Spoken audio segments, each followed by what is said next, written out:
धीर धयनं श्रवण पटे अतिवरा महावाक्य जनार्दन सच्चिदानन्दत्वं शरणं ब्रजेश यादवेन्द्रं दयादाता पुंडरीक्षा क्षीरसागरशयनं कमलनयनं नमस्तुते नमामि श्रीहरि।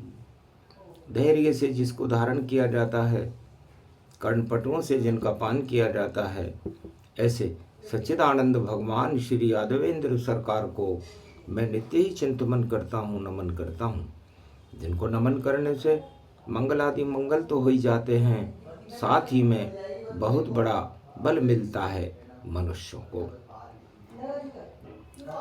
श्री राम कला निधि 12 हैं, खर मास में सूर्य विराज रहे।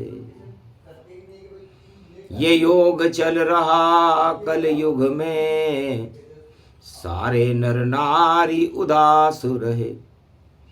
जब विश्व में चलता युद्ध घोर, घमसान वहां हो जाता है। और काम क्रोध मद लोभ में नर और शमशान जगत हो जाता है।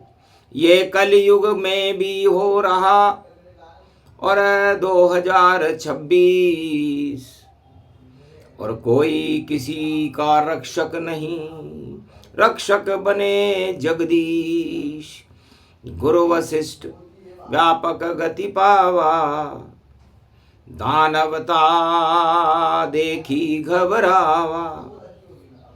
दशरथ लाल जन्म नहीं होवे, तो नर नारी जगत सब रोवे।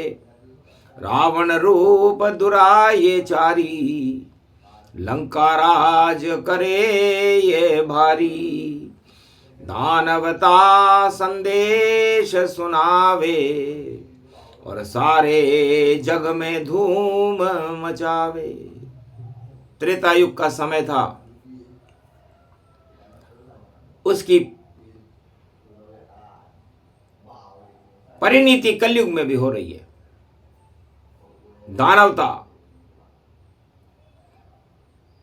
सहस्त्र फणों फैलाकर पूरे विश्व को फुसकारे मारकर समाप्त करने पर तुली हुई है। और मानवता का रक्षक भगवान के अलावा इस संसार में कलयुग में भी कोई नहीं है। सारे गुरु हैं मौज मस्त, मद मस्त हैं अपनी मस्ती में।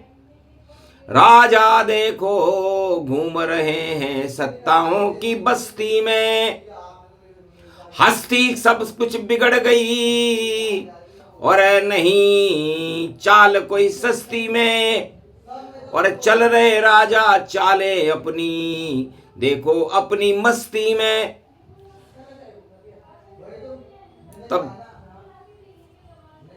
दशरथ ने कहा, जब घोर तानाशाहों का दानव काल हो और भारत का नेतृत्व दशरथ कर रहे हों और उनके घर में कोई संतान न हो, तो भारत की रक्षा कौन करेगा। तब कहा गुरु वशिष्ठ ने, हंसे रूप मुस्काई। हानि लाभ जीवन मरण यश अपयश विधि जाय। हानि हो, लाभ हो, जीवन हो, मरण हो, यश अपयश, ये विधि के हाथ में है राजा। न गुरु के हाथ में है, न आपके राजा के हाथ में है।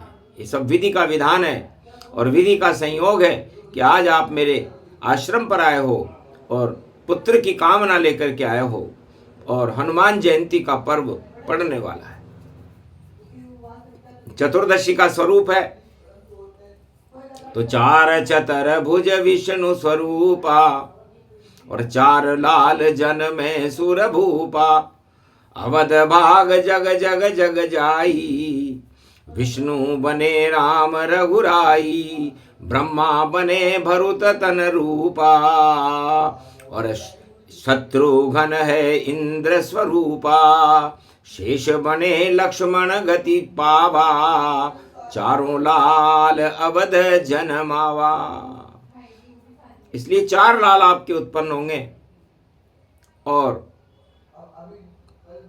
ऐसी शिक्षा दूंगा उनको जिससे न भूख और प्यास लगे, और अवध और इस भारत के नर नारी के सब भाग जगे। जितने दानव हैं जगत रूप वह सब धरती छोड़ भगे, डूबेगी लंका रावण की ये शब्द गुरु वशिष्ठ कहे।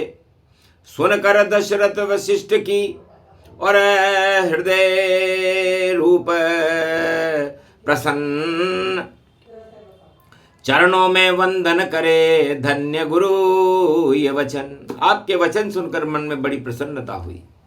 आखिर वही हुआ जो गुरु वशिष्ठ ने दशरथ से कहा, हो वही सो वही जो राम रचि राखा, और क्यों करी तर्क बड़ा वही साखा। और राम जन्म की खुशियां अयोध्या में मनने लगी। रावण को भी इसकी गुप्त सूचना लग चुकी थी कि मेरा काल अयोध्या में जन्म ले चुका है, इसलिए जब तक जीवन है मुझे अपनी सुरक्षा के लिए वो सारे कार्य करने चाहिए जिससे मेरी सत्ता बची रहे। यही हाल कलयुग का जानो, और यही हाल द्वापर में मानो, यही हाल त्रेता रघुराई, और यही हाल सतयुग में पाई। चारों युग में हाल तो और चाल एक सी होए, और लाल लाल तो भारत में और ईश्वर जैसे होए। जब विश्व की चाल बदलती है और दानवता अपना मुंह पुरस्कार मारने लगती है तो लाल भारत में पैदा हो जाते हैं। तब मर्यादा पुरुषोत्तम राम गुरु वशिष्ठ के आश्रम पर शिक्षा लेने गए चारों भाई। तब राम ने पूछा, गुरु आप हमें 16 कला निधान बना दीजिए, ऐसी शिक्षा दीजिए जिससे मानवता का कल्याण हो। चाहे हमें कितना भी परिश्रम और पुरुषार्थ करना पड़े, लेकिन निश्चर विहीन पृथ्वी करूं, करी प्रतिज्ञा जाए, ऐसी विद्या सिखला दो जो दानवता नश जाए। तब गुरु वशिष्ठ बोले मुस्काई, त्याग से ऊंची शिक्षा कोई नाई, परहित सरिस धर्म अब जानो, और इसको ही सब ज्ञान तुम मानो। हे राम, परहित सरिस धर्म नहीं भाई, हमेशा दूसरों की भलाई करने के समान कोई धर्म नहीं है, और सब कुछ त्यागना ही राजा का धर्म है। राजा अगर चिपके सत्ता से तो बहुत कष्ट वह पाता है, अगर त्याग करे वह सत्ता का तो बैकुंठन में जाता है। वरना नरक लोक में और योनि 84 लाख, और मिट्टी में मिल जाता है सत्ता होती खाक। इसलिए राम, तुम सत्ता का मोह मत करना। लाख मूरत निकालूं राज तिलक, सत्ता तुमको नहीं लेना है। ये गुरु वशिष्ठ की बात है भैया, और चुपचाप तुमसे ये कहना है। तब गुरु वशिष्ठ ने राम जी को 2 बातें सिखाई जो आज के राजाओं को भी सीखनी चाहिए, कि सत्ता का त्यागना ही धर्म है और परहित करना ही सबसे बड़ा धर्म है। बस रामायण में ये 2 बातें अंकित हैं। ये गुरु वशिष्ठ के अनुभव वाणी है। वैसा ही सब कुछ हुआ, राज तिलक की तैयारी, लेकिन मक्खी पड़ गई उसमें और खीर बिगड़ गई वह सारी। क्षीर सागर की खीर पड़ गई मक्खी आए, और मंथरा के कई और वचन मांगने जाए। कोप भवन जब गई के राज तिलक भरत को देई। राज तिलक भरत क्या होगा, बस समझ गए गुरु वशिष्ठ मन माई, और विधि संयोग रचे विधि नाई। आखिर राम अवध को छोड़ गए रे वनवास। लखन सिया भी चलने लगी और देखो उनके ही साथ लक्ष्मण, राम और सीता सत्ता को छोड़ करके दानवता को नष्ट करने के लिए, भारत का कल्याण करने के लिए, वरना भारत में आज घास नहीं उगती। यदि राम जी सत्ता का त्याग नहीं करते, अयोध्या का राज तिलक स्वीकार कर लेते, तो भारत आज गारत होता। बहुत दूर की सोच राम की, चले जंगल की ओर, निश्चिर विहीन पृथ्वी करूं वादा किया पुरजोर। वचन रघुकुल रीत सदा चली आई, प्राण जाए पर वचन न जाए। इसलिए रघुकुल वंश में जो जन्म होता है वह प्राण चले जाएं पर वचन नहीं जाते। गुरु वशिष्ठ की विद्या काम आई, और यही विद्या कलयुग में राजाओं को अपनानी चाहिए, जो राम ने अपनाई। सबसे पहले अपनी सत्ता का त्याग किया और सत्य को जागृत करने के लिए, सारे संसार में सत्य का प्रकाश फैलाने के लिए उन्होंने दानवता को चुनौती दे दी। और वह चुनौती रावण ने स्वीकार भी की, और राम ने तो उस पर अपनी पूरी शक्ति लगाई। पंचवटी में बैठ गए रामा, और जपे वहां पर हरि का नामा। भक्ति करने लगे राम जी, हो गए 12 वर्ष, सत्य की हो गई विजय, और रावण जावे नरक। रावण मारा जाएगा और राम की विजय होगी। इतनी शक्ति, इतनी भक्ति करी।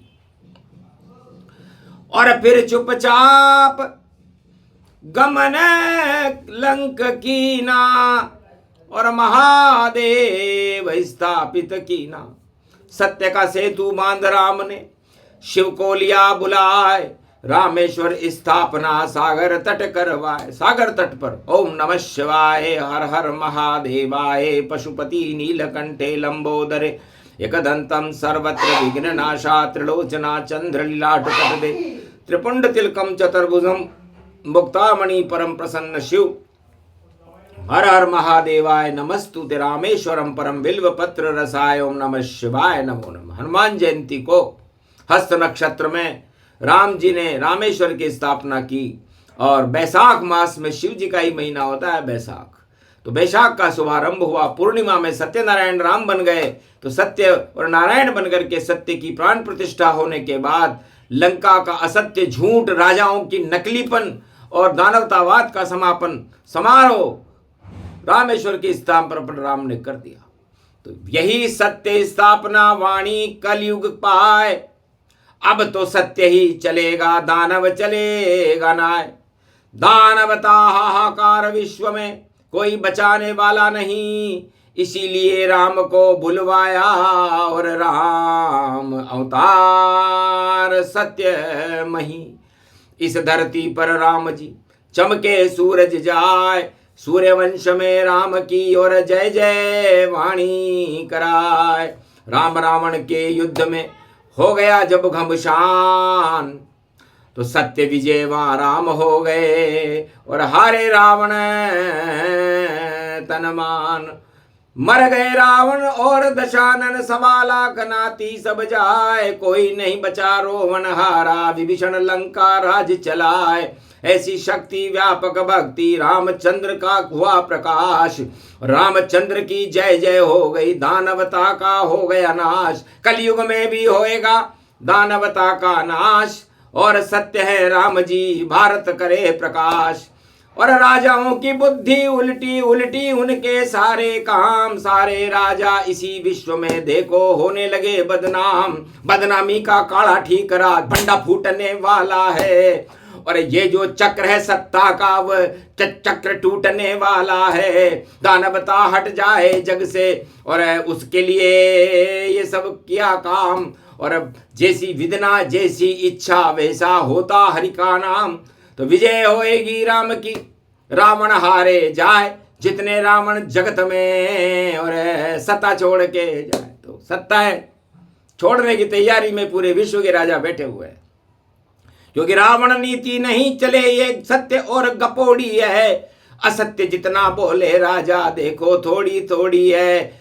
झूठ के ऊपर साम्राज्य है, आतंकवाद दिखाए, एक भी शक्ति नहीं चले, और सारे भस्म सब जाए। तो विश्व युद्ध में भस्म होने की तैयारी भस्मासुर कर रहे हैं। असुर शक्तियां, असुर सब, और सत्ता की है भूख, और लूट सके तो लूट ले, ये सत्ता की लूट। तो राम जी ने कहा कि राम नाम की लूट है, लूट सके तो लूट, अंत काल पछताएगा प्राण जाएंगे छूट। यह बात दशरथ जी को अच्छी लगी, और राम राम कह राव गए सुरधाम, राम बिना इस जगत में सारे बिगड़े काम।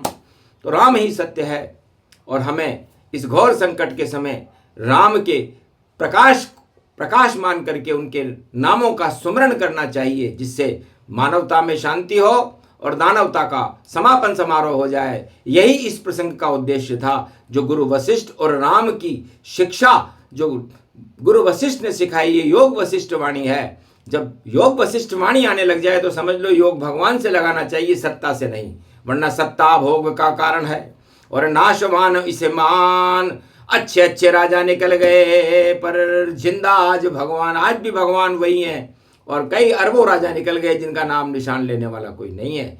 इसलिए आतंकवाद, दानवता, हिंसा, इनका समापन हो और राम राज्य प्रकाशमान होकर के भारत में राम का सूर्य चमकने लगे। यही इस प्रसंग का उद्देश्य है। बोलो जय श्री राम।